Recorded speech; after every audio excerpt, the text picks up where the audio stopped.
से पुष्प वर्षा कर प्रधानमंत्री के इस आगमन को लोग अब मुस्कान और हर्षोल्लासित होकर देख रहे हैं। प्रधानमंत्री भी हाथ हिलाकर अभिवादन करते हुए।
आप देख रहे हैं ये फिल्म तस्वीरें प्रधानमंत्री का जो रोड शो इस वक्त उडुपी में चल रहा है। पुष्प वर्षा कर रहे हैं वहाँ पर मौजूद लोग। और नीरज सिंह इस वक्त हमारे साथ फोन लाइन पर मौजूद है। नीरज, ये प्यार, ये वात्सल्य जो पुष्प वर्षा के रूप में वहाँ पर मौजूद लोग प्रधानमंत्री पर बरसा रहे हैं, प्रधानमंत्री हाथ लाकर अभिवादन करते हुए उनका ये प्यार स्वीकार करते हुए, आत्मसात करते हुए।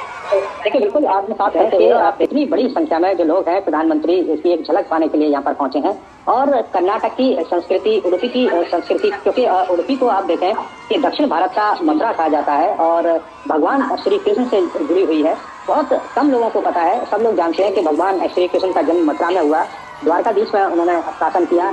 लेकिन उडुपी की कहानी उत्तर भारत के शायद बहुत कम लोगों को पता है। तो मैं बता दूं कि उडुपी जो माधवाचार्य हैं, उन्होंने शालिग्राम भगवान की जो मूर्ति है, जो बाल रूप है भगवान श्री कृष्ण का, वो स्थापित किया था यहाँ।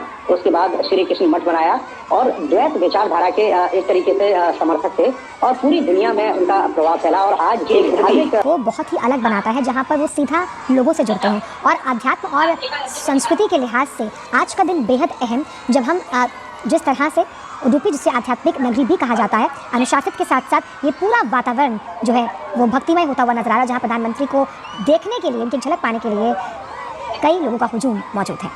देखिए, बिल्कुल भक्ति में है और पिछले कई दिनों से भक्ति में है। पूरी उडुपी को आप एक तरीके से देखें कि सजाया जा रहा है और पूरा उडुपी इस समय भक्ति में है, क्योंकि 1 लाख से ज़्यादा जो डिवोटीज हैं वो भागवत गीता का पाठ करेंगे। खुद प्रधानमंत्री भी उन तमाम डिवोटीज के साथ बैठेंगे और उनके साथ साथ जो पाठ है वो करेंगे। चाहे उसमें विद्वान की बात करें, जो छात्र लोग हैं उनकी बात करें, जो अलग अलग जगह के जो मठ और संप्रदाय से जो जुड़े हुए लोग हैं, खासतौर से कृष्ण समुदाय के और वैष्णव समुदाय के अगर हम लोगों की बात करें, तो वो तमाम लोग उनके साथ बैठेंगे। प्रधानमंत्री खुद और जो गीता है उसका पाठ करेंगे। तो निश्चित तौर पर एक भक्ति में वातावरण है और ये जो बड़ी संख्या में लोग आता है प्रधानमंत्री को लेकर के, किस तरह की जो प्रधानमंत्री को लेकर उनकी सोच है, किस तरह से प्रधानमंत्री को वो देखते हैं, गरीब कल्याण के लिए जिस तरीके से कार्य करते हैं। धार्मिक रूप से प्रधानमंत्री को हमने देखा था कि अयोध्या में जब रामलला की मूर्ति स्थापित करी थी तो प्रधानमंत्री कई दिन तक उन्होंने व्रत रखा था और तमाम तीर्थ स्थलों का रामेश्वरम से लेकर तमाम तीर्थ और स्थलों का उन्होंने इसीलिए दौरा किया। बिल्कुल नीरज, इसीलिए हमने देखा कि किसी देश को जब हम आत्मनिर्भर बनाने की बात करते हैं उसमें आध्यात्म की महत्वता क्या है, किस तरह से पूरे देश का सर्वांगीण विकास हो सकता है, ये प्रधानमंत्री भली भांति समझते हैं। इसलिए मठों, महंतों, संतों का जो सम्मान है वो कितना सर्वोपरि है वो समझते हैं और यही प्रासंगिक है आज के इस युग में।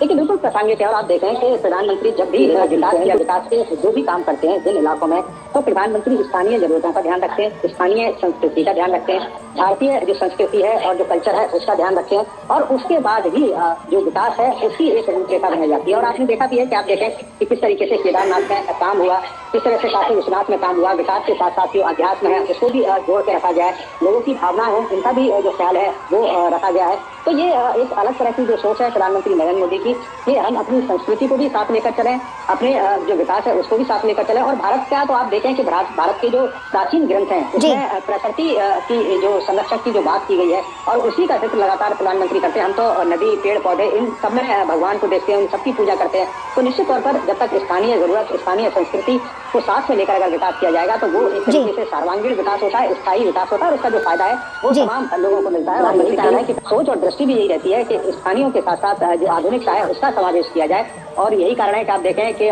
देश के अलग अलग शहरों में जिस तरीके से विकास हो रहा है, जिस तरीके से विकास की रूपरेखा खींची जाती है, तो उसमें आप स्थानीय संस्कृति को भी देख सकते हैं और विकास के मॉडल को भी देख सकते हैं। बिल्कुल, और सोच अगर नहीं है लेकिन नीतियाँ सही हैं, यही इस बात को साफ तौर पर दृष्टव्य करता है। और खास तौर पर जैसे कि आज सामूहिक गीता का पाठ किया जाएगा, किस तरह का दार्शनिक संकेत है ये पूरे विश्व के लिए। नीरज, चूंकि हम मानते हैं कि गीता के जो श्लोक हैं आपके जीवन दर्शन को बदलने के लिहाज से आज भी बेहद महत्वपूर्ण है। देखिए बिल्कुल आज भी प्रासंगिक है और आप देखें कि गीता में जो कर्म का संदेश दिया गया है कि व्यक्ति को कर्म करना चाहिए और फल की जो इच्छा है वो नहीं रखनी चाहिए, कर्म निस्वार्थ भाव से किया जाना चाहिए। आप देखें कि प्रधानमंत्री ने भी तमाम तरह के कार्य किए, उसमें कई तरह की अड़चनें भी आई, लेकिन उनकी जो दृष्टि और उनकी जो सोच थी वो निस्वार्थ थी और एक लक्ष्य था कि जो विकास किया जा रहा है या जो कार्य किए जा रहे हैं, योजनाएं बनाई जा रही हैं, उसका जो लक्ष्य है वो अंतिम रूप से जो व्यक्ति बैठा है उस तक उस विकास को पहुंचाना है। यही कारण है कि तमाम कठिन निर्णय प्रधानमंत्री ने लिए, लेकिन बाद में जब देश के लोगों को पता लगा कि ये वास्तव में ये निर्णय जरूरी थे तो देश के तमाम लोगों ने उनका साथ दिया। और ये साथ किस तरीके से दिया, आप देखें कि हरियाणा के इलेक्शन देखें, अलग अलग हिस्सों में जिस तरीके से इलेक्शन होते हैं और जनता, अभी बिहार में इलेक्शन हुआ तो जनता भारी संख्या में उनको वोट, और यही विश्वास बहाली हम यहाँ जनता के रूप में देख पा रहे हैं नीरज, उनके चेहरों पर वो खुशी, वो भाव, वो भावनाएं जो प्रधानमंत्री को देखकर वो व्यक्त कर रहे हैं। और ऐसे में अगर हम आज के इस दिन की बात करें तो जो श्री कृष्ण मठ है उसकी प्रमुख विशेषता आप समझना चाहेंगे और साथ ही साथ इस मंदिर को अगर समझे जहाँ बाल रूप में भगवान श्री कृष्ण मौजूद है और एक छोटी सी खिड़की जिसे कनकना किंडी कहा जाता है उसके जरिए भगवान के दर्शन किए जाते हैं। बिल्कुल काफी महत्वपूर्ण है। और जैसा कि मैं जिक्र भी कर रहा था कि मथुरा और द्वारका सब जानते हैं, एक प्राचीन कहावत है कि एक जहाज यहाँ के पास से गुजर रहा था, माधवाचार्य ने वो लहर पर फंस गया था और माधवाचार्य ने अपने तप से उस जहाज को सुरक्षित करा। उसके बाद जो कैप्टन था उन्होंने माधवाचार्य से कहा कि इस जहाज से कोई एक वस्तु ले सकते हैं, तो उन्होंने एक पत्थर लिया और पत्थर को लेकर जब माधवाचार्य चल रहे थे तो वो पत्थर से भगवान शालिग्राम बाल रूप में निकले। उसके बाद आप देखें कि जो